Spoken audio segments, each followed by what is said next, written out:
Bendecido día tengan cada uno de ustedes.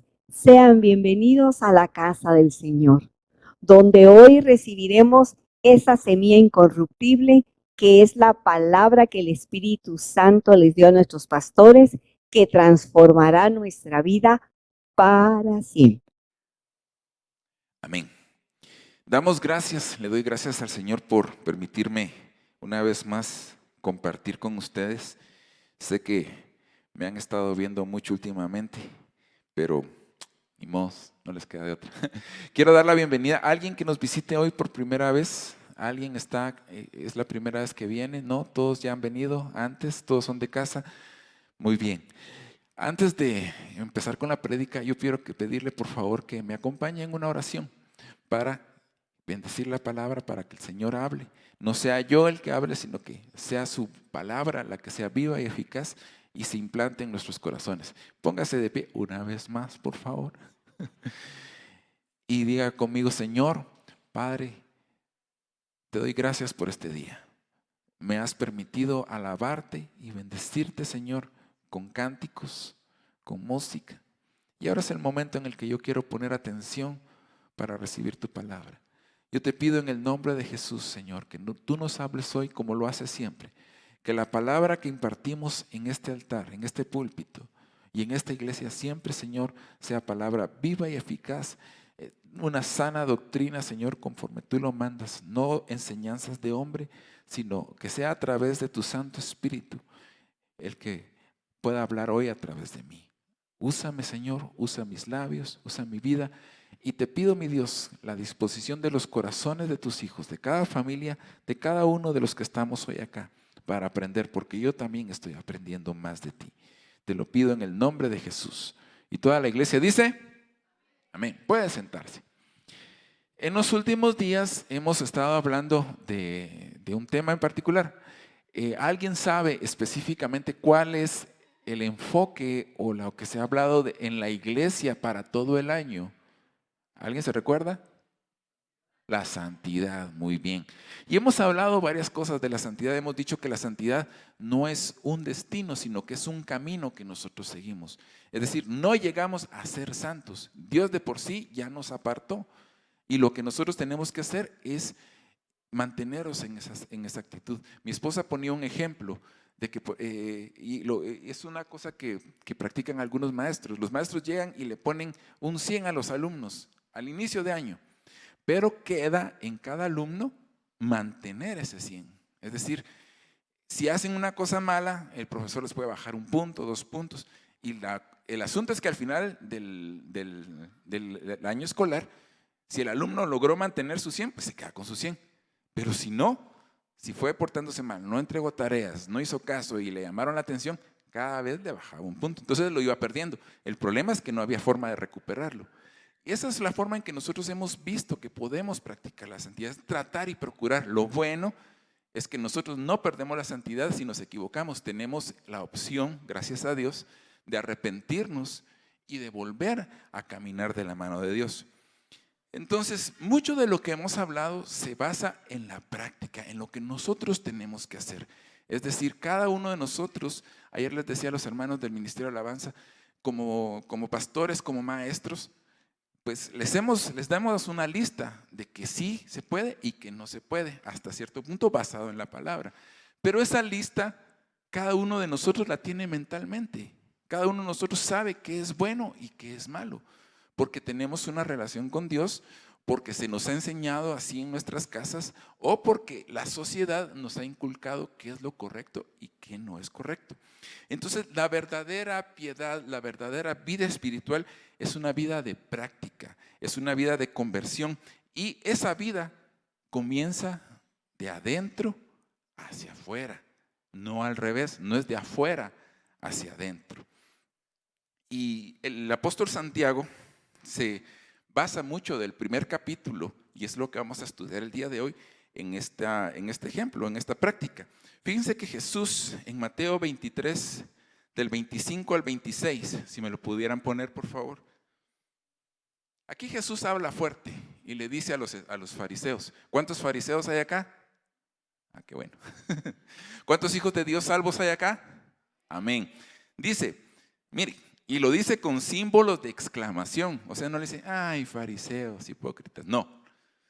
Imagínense a Jesús diciéndole, ay, fariseos, hipócritas. Así, así. Ay de vosotros, escribas y fariseos hipócritas, porque limpiáis lo de afuera, del vaso o del plato, pero por dentro están llenos de robo y de desenfreno. Y mire, otra vez, se lo voy a gritar. ¡Fariseo ciego! Así. Fariseo ciego, limpia primero el interior del vaso, para que también el exterior se haga limpio. Y entonces Santiago llama a la congregación, a los hermanos, a mantener los principios de una verdadera relación con Dios, una relación renovada por el Evangelio. Entonces la carta de Santiago fue escrita en un momento muy crítico y crucial para la iglesia. Y aquí Santiago nos habla de tres cosas, y ese es el título de la prédica. Diga conmigo, oír, dígalo fuerte, oír, hablar y hacer. Dígalo fuerte, oír, hablar y hacer. Ese es el tema de lo que vamos a hablar hoy. La vida cristiana, la relación con Dios, está relacionada con estos tres elementos que vimos: oír, hablar y hacer. Y vamos a ver una serie de puntos, no sé si me va a dar tiempo hoy, les voy a dar algunos, de lo que se basa la verdadera relación con Dios. ¿Sí? Y empecemos a ver la necesidad de buscar entre todo eso la verdad y no en el discurso vacío que se hace en muchas ocasiones. No sé si tienen Marcos 13:22 anotado. Miren, y es algo que nosotros tenemos que hacer. Marcos 13:22, por favor.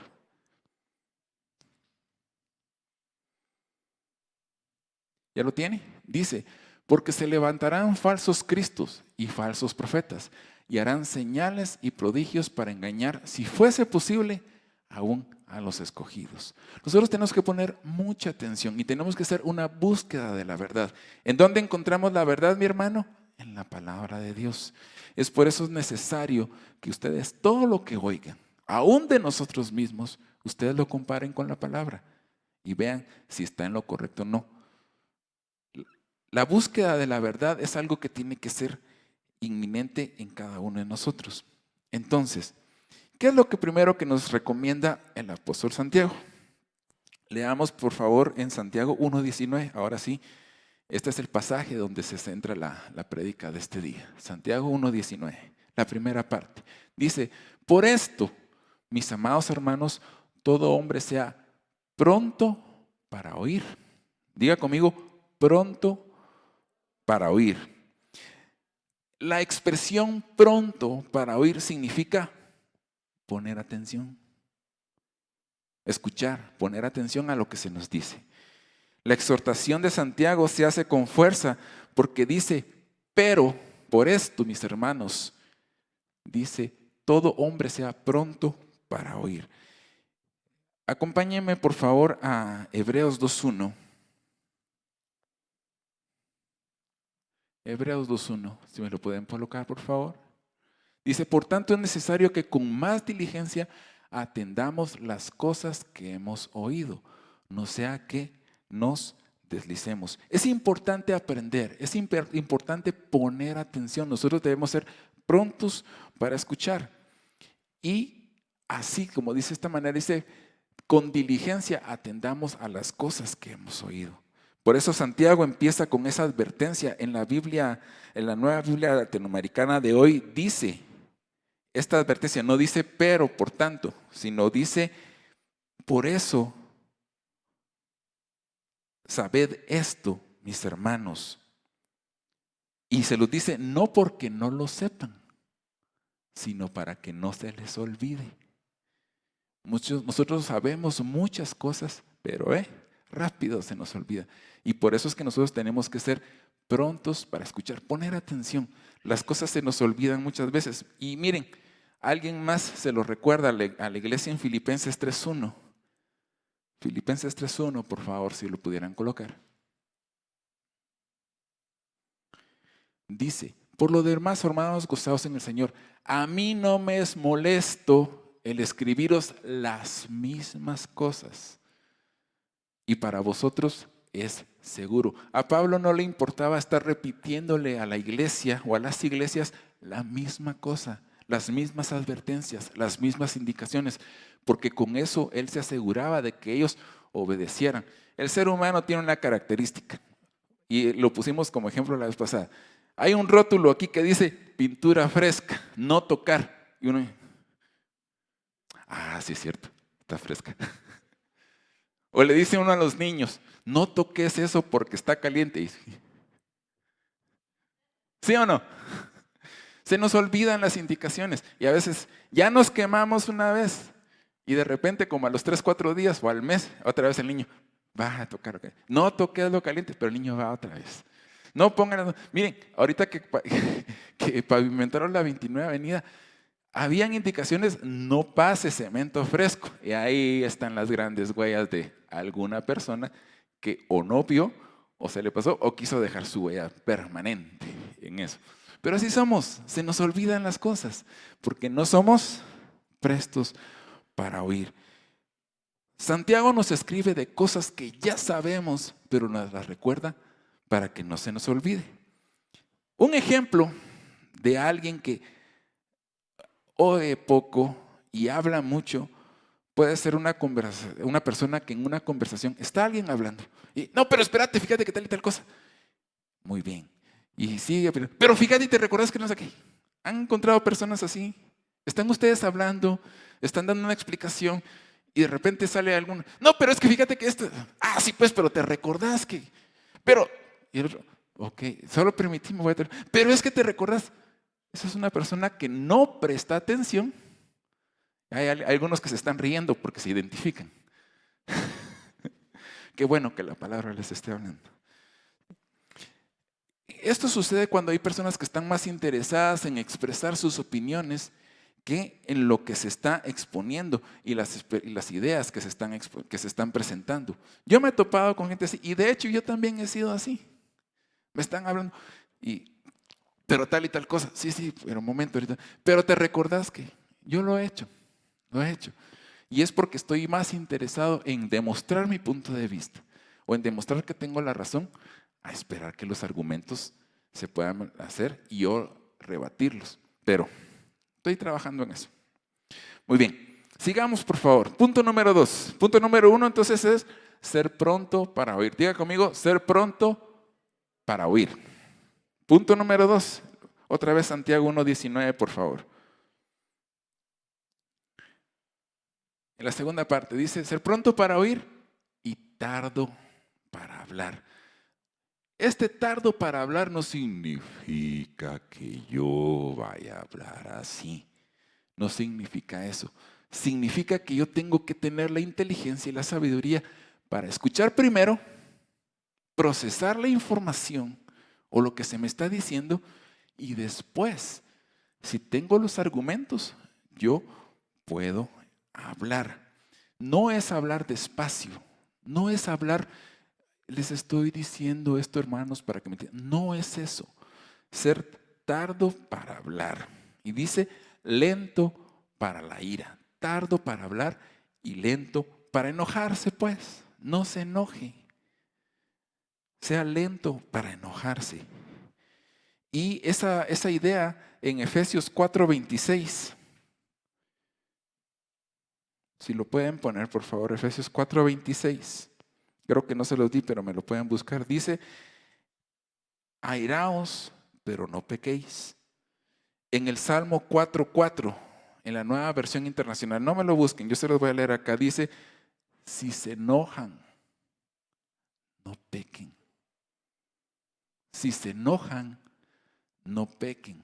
Como decía mi abuelita, mijito, por vida tuya, si te vas a enojar, no peques.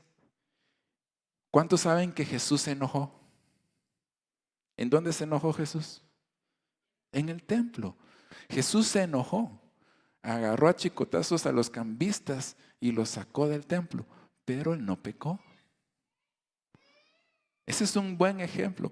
Él se enojó y les habló con la palabra. Es más, Los regañó con la palabra y les dijo: mi casa será llamada casa de oración, pero vosotros la habéis convertido en cueva de ladrones. Y los sacó. Y Jesús se enojó. Y hay otras veces en las cuales también Jesús se enojó. Pero esta es la que nosotros más recordamos. Por eso les pregunté y todos dijeron cabal, en el templo. Mateo 21:13. Leámoslo, por favor. Mateo 21:13. Y les dijo: escrito está, mi casa, casa de oración será llamada, mas vosotros la habéis convertido en cueva de ladrones. Jesús estaba así, miren. Estaba enojado como ser humano. Y lo que hizo, no mandó a una tropa de ángeles a que se llevara y matara a todos los que estaban ahí. No, los sacó a golpes. Jesús se enojó, pero no pecó. Entonces, nosotros tenemos que ser lentos para hablar. ¿Qué significa entonces ser lentos para hablar? Poner atención, escuchar, procesar lo que nosotros hacemos. Y también tenemos que ser lentos para enojarnos. ¿Por qué?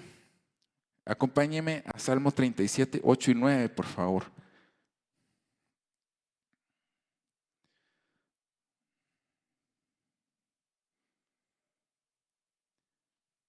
Salmo 37, 8 y 9. Miren lo que dice: deja la ira y desecha el enojo. No te excites en manera alguna a hacer lo malo. La ira y el enojo nos llevan a pecar. La ira y el enojo nos llevan a hacer lo malo delante de Dios. Y Santiago 1:26, por favor, ahí adelantito donde estamos leyendo.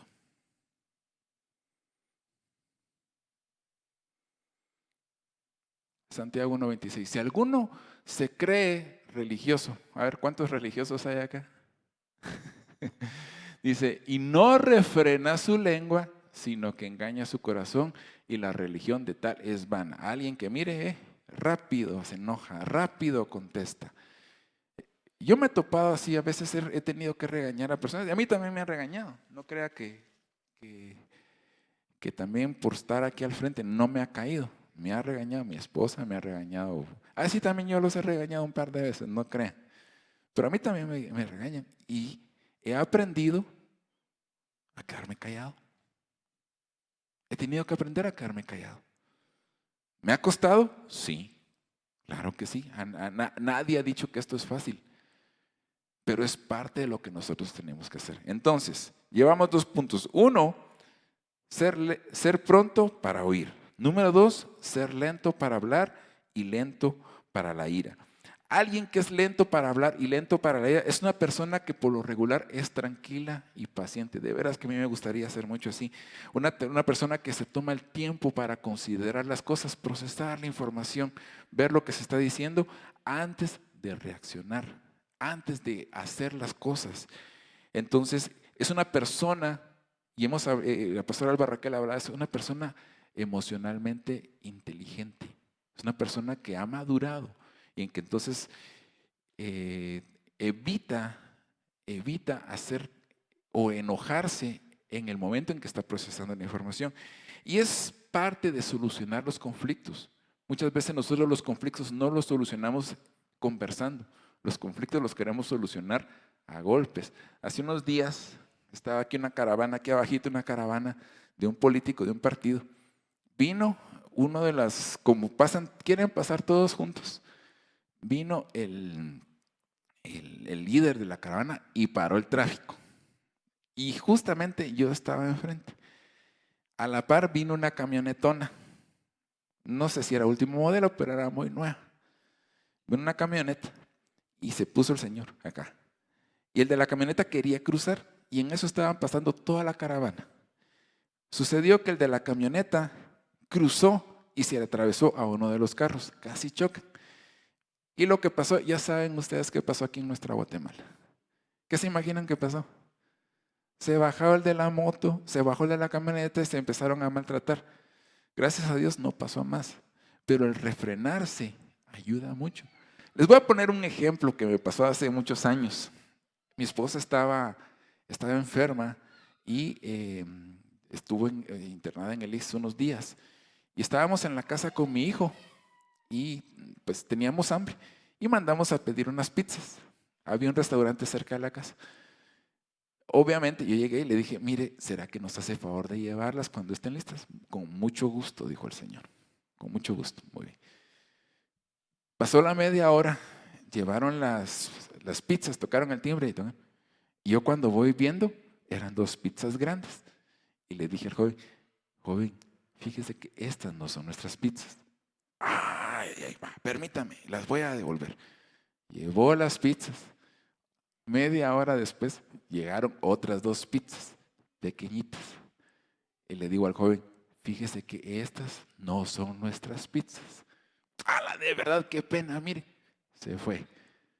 A la media hora llegó con otras 2 pizzas. ¿Y qué creen? Tampoco eran. Y yo con pena le dije, mire, fíjese que estas pizzas no son, estas son más caras. Yo había pedido pizzas económicas, pues, o sea, de un ingrediente. Estas no son. Hágame favor. Muy bien. Al final de cuentas, mejor fui yo, caminé la cuadra de lo lejos que estaba y le dije, caballero, fíjese que ya van 3 veces que nos van llevando las pizzas equivocadas. Sí, hombre, viera que, pero ¿cuáles fueron las que pidió? Fueron esta y el otro. Muy bien. Para no hacer la larga historia, al cuarto intento nos llevaron las pizzas y quedó todo tranquilo. Pasaron unos meses y yo vi un rótulo que decía, hoy 2 por 1. Dije, yo voy a probar otra vez. Llegué, pero cuando llegué, ¿qué creen? Habían quitado el rótulo, ya se había acabado la oferta de 2 por 1. Entonces yo le dije al señor, al que mismo que me había atendido, caballero, mire, ya no tiene la oferta de 2 por 1. Y se me queda viendo, usted es pastor, ¿verdad? Y así como que, sí. Mire, la oferta de 2 por 1 ya no está, pero por la paciencia que nos tuvo el otro día, tenga esta tarjetita, va a tener 2 por 1 por siempre. Lástima que el restaurante ya no está donde está. Va a tener 2 por 1 por siempre. Y mire, yo se las mando en un ratitito. Muchas gracias. ¿Qué ejemplo o qué lección aprende aquí? ¿Qué hubiera pasado si yo le digo al pobre repartidor, mire usted, es un bruto, no me trajo las pizzas? Y el otro, sí, caballero, no me importa, vaya, regrese estas babosadas y me trae las que pedí. Pude haber hecho eso. Y la verdad es de que tuve ocasión de hacerlo 3 veces. Ya la cuarta, sí, ya. Pero no me enojé. La verdad fue una de las pocas veces que no me enojé para. Pero si yo hubiera enojado, si hubiera reaccionado, ¿qué hubiera pasado cuando me dice, usted es pastor, ¿verdad? ¿Se imagina? Bueno, un ejemplo nada más. Sigamos leyendo. Santiago 1:21, por favor. Creo que no les voy a poder dar todos los puntos hoy, pero vamos a avanzar. Santiago 1:21, por favor. Dice, por lo cual desechando toda la inmundicia y abundancia de malicia, recibid con mansedumbre la palabra implantada, la cual puede salvar vuestras almas. Despojarse de toda inmundicia y de toda maldad. Ese es el punto número 3.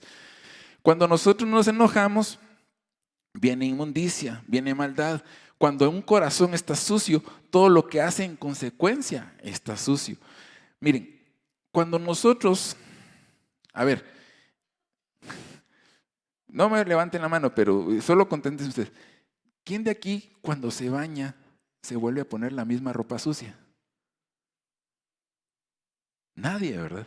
Es decir, todos cuando nos bañamos tratamos de ponernos ropa limpia, ¿sí? Es cierto, la ropa se lava y se le quita lo sucio, pero nos ponemos ropa limpia. Y eso es lo mismo que quiere darnos a entender acá el apóstol Santiago, que nosotros tenemos que desechar toda la inmundicia, es decir, nos tenemos que limpiar, pero no solamente limpiarnos o sea, de que nos lavamos, pero nos volvemos a poner la misma ropa sucia. Es decir, yo me voy, trabajo, me pongo a cargar cosas, sudo, llego, me baño y me vuelvo a poner la misma camisa y el mismo pantalón con el que me fui a trabajar. ¿Qué creen que pasó?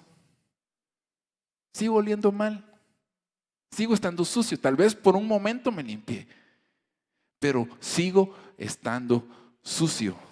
Entonces, esta metáfora de despojarse es la misma metáfora que se usa para cuando se dice se cambia de ropa o cuando uno se necesita cambiarse de algo. Lea conmigo Romanos 13:12, por favor, y Hebreos 12:1. Romanos 13:12.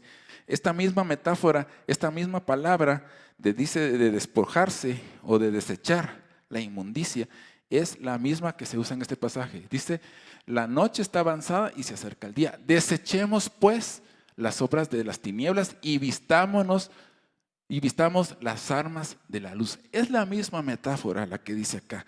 Despojarnos de la inmundicia es dejarla afuera, limpiarnos, pero también despojarnos de todo aquello que nos hace ser inmundos. Es decir, por ejemplo, ¿cómo evita usted que su hijo de 2 años que le gusta jugar en el lodo y ensuciarse, no lo vuelva a hacer otra vez? ¿Cómo lo hace? Bueno, les suena a algunos, pero trata de evitar que el niño no se vuelva a meter ese lodo.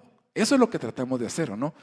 Ayer les ponía un ejemplo. En un niño de 2 años que se mire ensuciado con el lodo porque jugó, se mira tierno, se mira bonito. ¿Cómo se mira en una persona de 35 años? ¿Cómo creen que se mira con una persona adulta? Es decir, ustedes me miran aquí enlodado, si yo entrara aquí a la iglesia enlodado, me van, ¡ala, qué tierno, el pastor Rollins está enlodado! No, qué chucos, ¿a dónde se fue a meter? Miran un niño enlodado, ¡ah! Que hasta ternura les da. Los papás, obviamente, tal vez como la gran diabla. Pero, ¡ala! Y el niñito tan lindo, y el niño así, y ensuciándose más. Lo miran tierno. Pero una persona adulta no se mira bien. No se mira bien. Y es lo mismo que nos está diciendo acá. Tenemos que despojarnos de la inmundicia y de la maldad. Regresemos a Santiago 1:21, por favor.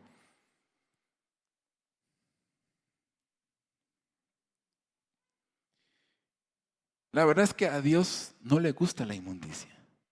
Nos soporta cubiertos con la sangre de Cristo por amor. Pero a Dios no le gusta el pecado, no le gusta la inmundicia. Y nosotros tenemos que quitarnos eso. El arrepentimiento es la clave para quitarnos esa inmundicia, para pedir perdón. Entonces lo que debemos despojarnos es de toda suciedad y de toda la maldad que sobreabunda. La suciedad y la maldad se refieren específicamente al pecado. No es que físicamente nosotros estemos sucios, sino el pecado. Ayer les ponía un ejemplo también a los hermanos del Ministerio de Alabanza. Hermana Lucky, no voy a decir lo mismo que dije ayer, me trae siempre cuando me toca a mí dirigir la alabanza, siempre muy amablemente me trae un vaso, una botella de agua que es 100% pura. Pero ¿qué pasa si yo vengo, agarro esa botella de agua, me voy aquí al río seco, agarro una jeringa, agarro una gotita de esa agua que está en el río seco y se la echo a mi botella de agua pura? ¿Creen que yo me la podría tomar? ¿Alguien se la tomaría? Fíjense que esa gotita hace que el agua sea 99.9999999% pura. Y es más, alguien de aquí podría saber si esa agua está limpia o no. Esa agua se mira igual. Es decir, una sola gotita de impureza y de miles de microbios, bacterias y cualquier cosa que ustedes miren ahí, no se va a notar en esa botella de agua, a menos que haga un chorro grande. Pero con una gotita, nadie en su sano juicio se animaría a tomar esa botella de agua. Entonces, ¿qué hace uno? La desecha, la descarta. Eso es lo que nosotros tenemos que tratar de hacer con el pecado, mis hermanos, desecharlo. ¿Es difícil? Sí, es muy difícil. El pecado es atractivo. El pecado es atractivo. El enemigo, el diablo, no te va a poner una cara de demonio y te va a decir, uy, esto es el pecado. No. No. El pecado es hasta cierto punto placentero para nuestro cuerpo. Es decir, una persona, un alcohólico, sabe las consecuencias que puede tener el beber alcohol, pero no le importa porque siente un placer o una delicia momentáneamente. Que hay una factura a largo plazo que haya que pagar, eso no lo mira. Pero si ustedes miran los rótulos, con el perdón de las hermanas, no miran a una persona con cirrosis y abatido o malo con daño en el hígado bebiendo alcohol. No. Les presentan a una chica en bikini con la bebida. Así se lo presentan. ¿Sí o no? ¿Sí o no? Yo creo, estoy seguro, y sí, miren, por lo menos tienen la decencia de poner en letras muy chiquititas hasta abajo: el consumo de este producto es dañino para la salud. Pero en letras que apenas sí se ven.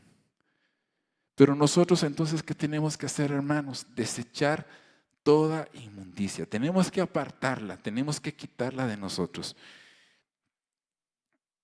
Entonces, punto número 3, despojarnos de toda inmundicia y de toda maldad. Pero vuélvame a poner el versículo, por favor, de Santiago, el que acabamos de leer.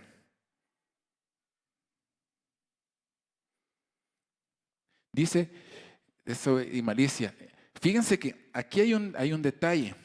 Aquí ustedes pueden ver en la proyección en el versículo que hay una coma. Dice inmundicia, coma, recibid la palabra implantada. Fíjense que esa coma en el griego no existe. En la traducción original, en el griego original, esa coma no existe. Nosotros por puntuación y reglas de gramática en español se puso, pero esta coma no existe. Entonces la idea completa es: por lo cual, desechando toda inmundicia y abundancia de malicia, recibid. Es todo junto. Es una idea completa. Recibid con mansedumbre la palabra implantada. ¿Qué significa recibir con mansedumbre? Significa que tenemos que recibir la enseñanza, primero apartarnos y quitar toda inmundicia, pero recibiendo la enseñanza con mansedumbre. No es mensadumbre, es mansedumbre. ¿Cuántos de aquí son mansos? Ahí sí ya no hay muchos, ¿verdad? Tenemos que recibir la palabra con mansedumbre. Fíjense que la palabra de Dios, por lo regular, siempre nos confronta, siempre nos hace ver cómo somos, cómo nos portamos, cómo vivimos. Y muchas veces eso no nos gusta. A mí me ha caído en el altar, me ha caído en otras iglesias y he tenido que ir cambiando muchas cosas en mi vida. Pero a veces no es fácil. ¿Me he enojado? Sí. Cuando hago eso, ¿recibo con la palabra con mansedumbre? No. Por eso, mis hermanos, yo sé que a veces lo que decimos acá lo puede enojar o lo puede hacer sentir mal. Y le pedimos disculpas por eso. Pero no podemos dejar de decir la palabra de Dios tal y como es. No podemos predicar para agradarle a usted. No podemos decir solo las cosas que les gustan. ¿Saben que hubo un presidente en Estados Unidos muy cristiano, pero que empezó a leer la Biblia y empezó a quitar las páginas que no le gustaban porque le afectaban? Thomas Jefferson, lo pueden buscar. Él agarró su Biblia y le quitó los pasajes que no le gustaban porque lo confrontaban como ser humano. Y eso es lo que muchas veces nosotros hacemos acá. No recibimos la palabra con mansedumbre. Recibir la palabra implantada. ¿Sabe qué significa implantado? Alguien ha implantado una rosa o una florecita de un lugar a otro, ¿sí? ¿O han visto los injertos? Es exactamente el mismo término. Cuando alguien viene y pone una hojita de una planta que está buena en otro lugar para que crezca. Eso significa injertado. La palabra de Dios tiene que ser injertada, tiene que ser implantada en nosotros. Entonces, todo esto es que se tiene que recibir la palabra de Dios con mansedumbre, pero también desechando toda inmundicia. Este es el punto número 4. Recibir con mansedumbre la palabra implantada. Miren, fíjense que para esto, desechar, cuando nosotros desechamos algo, dejamos un espacio vacío. Mire qué pasa en Mateo 12, 43 al 45. ¿Qué pasa cuando se desecha lo malo? ¿Qué pasa cuando se desecha lo malo? Mateo 12, 43, 45. Aquí dice, cuando el espíritu inmundo, ponga mucha atención, sale del hombre, anda por lugares secos buscando reposo y no lo halla. Aquí es una persona que fue liberada de un espíritu inmundo, sacó la inmundicia de su vida. ¿Sí? Sigamos con el 44, por favor. Dice, entonces dice, miren lo que pasa con el espíritu inmundo, volveré a mi casa. La dirección de algún espíritu inmundo en algún momento fue José Rolando Menéndez Osorio. Esa es mi dirección. Volveré a mi casa. Dijo, voy a volver a la dirección que tenía antes, José Rolando Menéndez Osorio. De donde salí y cuando llega la haya desocupada, barrida y adornada. ¿Por qué? Porque yo la vacié, deseché la inmundicia y está bien bonita, está adornada, está limpia, pero no está llena de algo que evite que vuelva a llenarlo. La llenura que nosotros tenemos que tener entonces es de la presencia y de la palabra de Dios.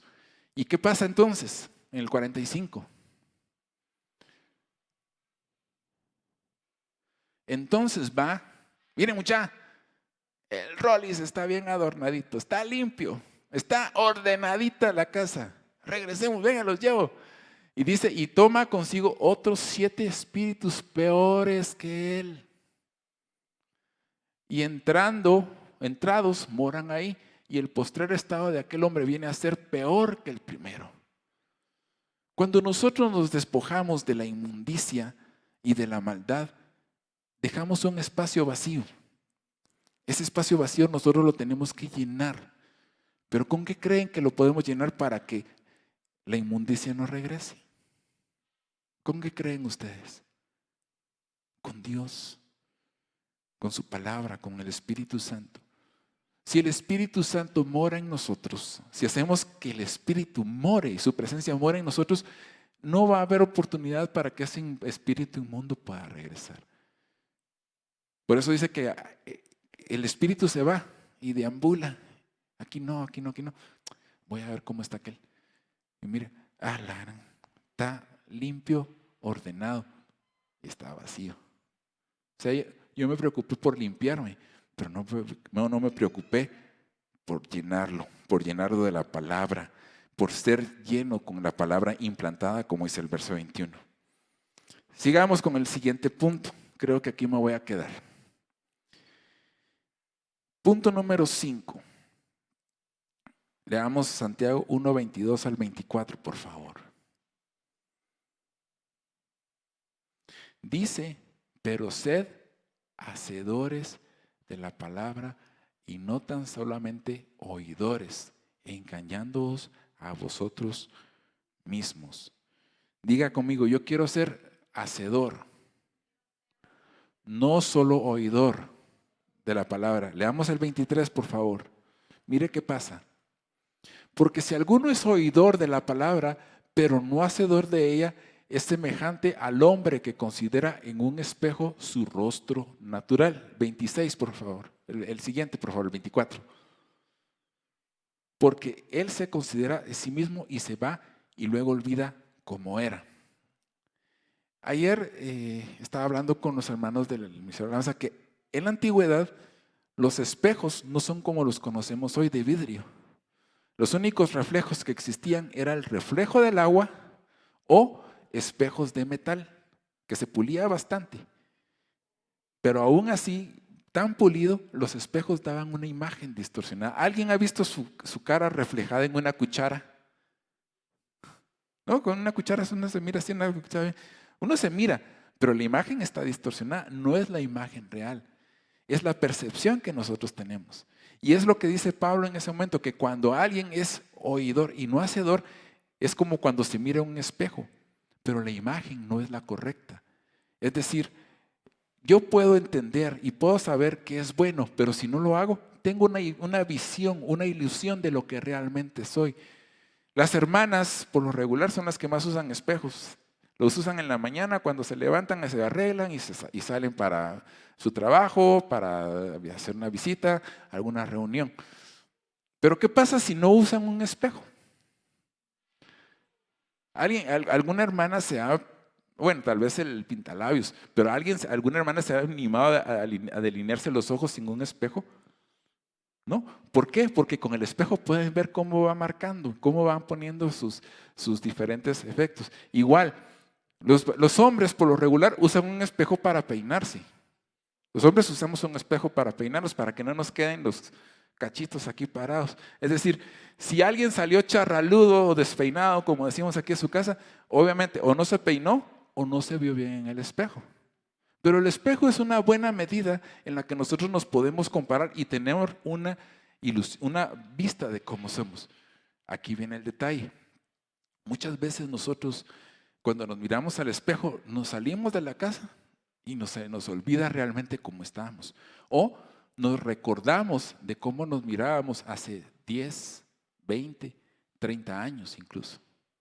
Es decir, si yo le digo ahorita a usted cómo se mira usted en el espejo, y es un experimento que he hecho a veces, yo me miro como de 25. Así, de veras. Cuando me voy a ver al espejo me doy cuenta que no estoy de 25. ¿Pero por qué? Porque entonces la visión que me da el espejo es una ilusión, una visión temporal. No es una visión permanente, no es una visión que refleje el estado actual.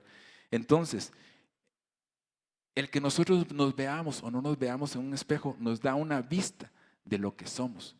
Pero dice la palabra que el que oye la palabra y no la hace es semejante a una persona que se mira en un espejo. Solo ve lo de enfrente, pero no puede ver todo su entorno, no puede ver cómo realmente es. Y vamos a dejarlo aquí, pero me faltan un par de puntos, pero son para complementar lo que hemos, este estudio. Pero repasemos los puntos entonces. Vamos a ver. ¿Cuál es el primer punto? Ser pronto para oír. Poner atención. Punto número 2. Ser lento para hablar y lento para la ira. Punto número 3. Despojarse de toda inmundicia y de toda maldad. Punto número 4, recibir con mansedumbre la palabra implantada. Y punto número 5, ser hacedor de la palabra. Ser hacedor de la palabra. De nada sirve que nosotros nos quedemos acá y prediquemos todos los domingos, todos los días que hay una reunión y que ustedes no hagan caso. Eso es triste. Es triste decir, miren, no beban. Yo sé que aquí nadie lo hace. Y hay personas que están bebiendo. Dicen, no fumen. La Biblia no dice nada con respecto al fumar, dicen algunos. Es cierto, la Biblia no dice nada con respecto al fumar, pero dice que nosotros tenemos que cuidar el templo del Espíritu. Nosotros somos templo del Espíritu Santo. Entonces, nosotros todo lo que hacemos acá, todo lo que les decimos es para su bien, para su edificación. Y quiero pedirle por favor que se ponga de pie. Vamos a terminar con una oración.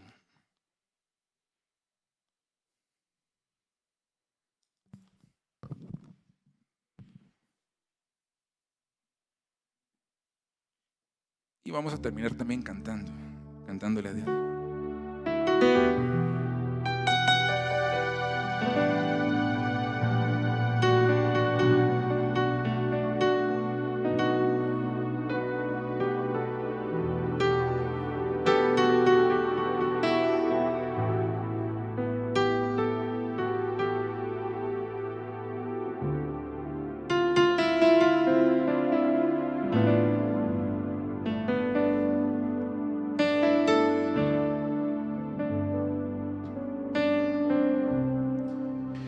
El motivo y la razón por la cual nosotros hacemos todo esto, todas estas prédicas, todas estas enseñanzas, es porque nosotros estamos convencidos de que Dios quiere pasar una vida y una eternidad con cada uno de nosotros.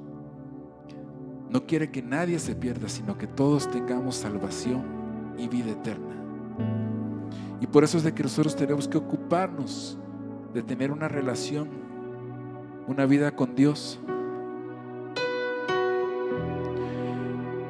Y lo que queremos al final de cuentas es parecernos lo más a Jesús.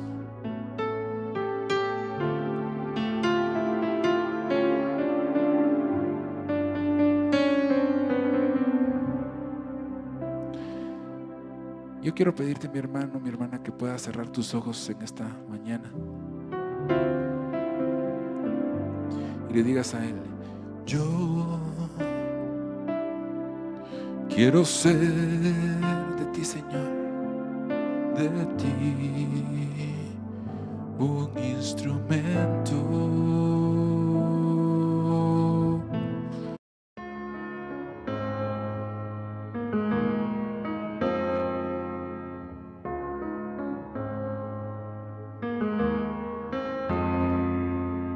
Quiero escoger el mejor lugar y la mejor parte que me puedes dar es estar a tus pies y allí descansar. Es una